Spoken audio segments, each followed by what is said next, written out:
Assalamualaikum warahmatullahi wabarakatuh. Alhamdulillahi rabbil alamin. Arsala rasulahu bil huda wa dinil haq liyuzhirahu 'alad dini kulli wa kafa billahi shahida. Asyhadu an la ilaha illallah wa asyhadu anna Muhammadan abduhu wa rasuluhu la nabiyya ba'da. Bersyukur kita kepada Allah Subhanahu wa taala, bersalawat kita kepada Nabi Muhammad sallallahu alaihi wasallam. Allahumma shalli ala Muhammad wa ala ali Muhammad. Halo semuanya, sobat hukum keluarga dimanapun berada, semoga selalu sehat dan insyaallah dirahmati Allah Subhanahu wa taala. Ketika kita berbicara tentang hukum, seringkali yang terlintas di pikiran kita adalah pasal-pasal yang kaku, ruang sidang yang dingin, atau buku-buku tebal yang berdebu di perpustakaan. Namun, tahukah Anda bahwa hukum keluarga Islam, khususnya di Indonesia, tidak hanya hidup di dalam lembaran-lembaran kitab suci dan peraturan perundang-undangan.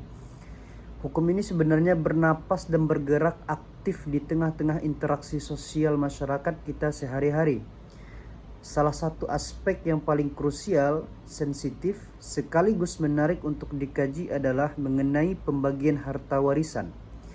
Persoalan waris bukan sekedar tentang bagaimana memindahkan kepemilikan materi dari orang yang telah meninggal kepada yang masih hidup, melainkan juga tentang bagaimana menjaga jalinan persaudaraan agar tidak terputus.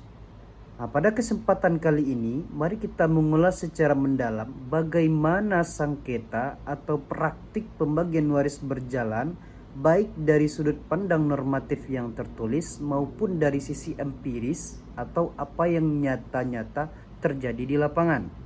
Maka daripada itu, yuk simak video ini sampai habis.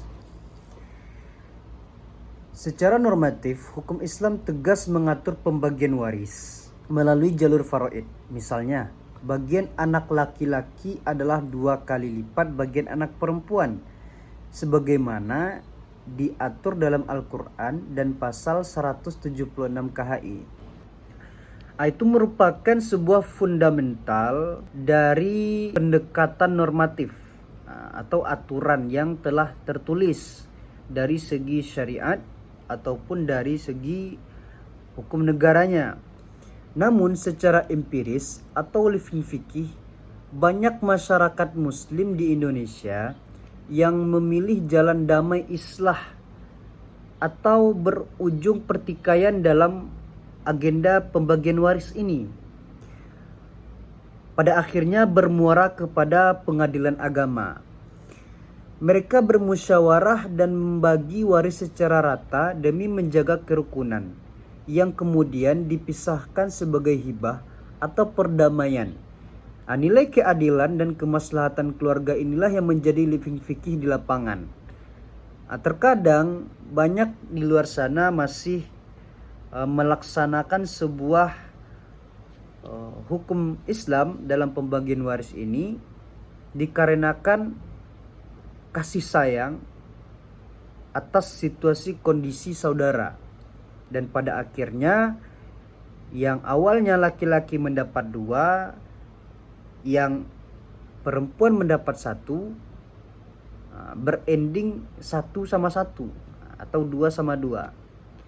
Semisalnya di antara mereka si perempuan ini memiliki nasib yang sangat memprihatinkan, sedangkan saudara laki-lakinya itu dalam kondisi yang sedang stabil atau bahkan dalam ekonomi menengah ke atas. Maka dari banyaknya penjabaran di atas dapat kita tarik kesimpulan, hukum normatif memberikan kepastian dan standar ideal, sementara living fikih atau fikih yang hidup di ranah masyarakat memberikan ruang bagi budaya dan kontekstualisasi nilai-nilai Islam agar hukum tersebut tetap membumi di bumi Allah Subhanahu wa taala. Maka daripada itu yang dapat saya sampaikan, sedikit bisa memberikan manfaat dan bisa kita amalkan dalam kehidupan kita sehari-hari. Billahi fisabilil haq fastabiqul khairat. Wassalamualaikum warahmatullahi wabarakatuh.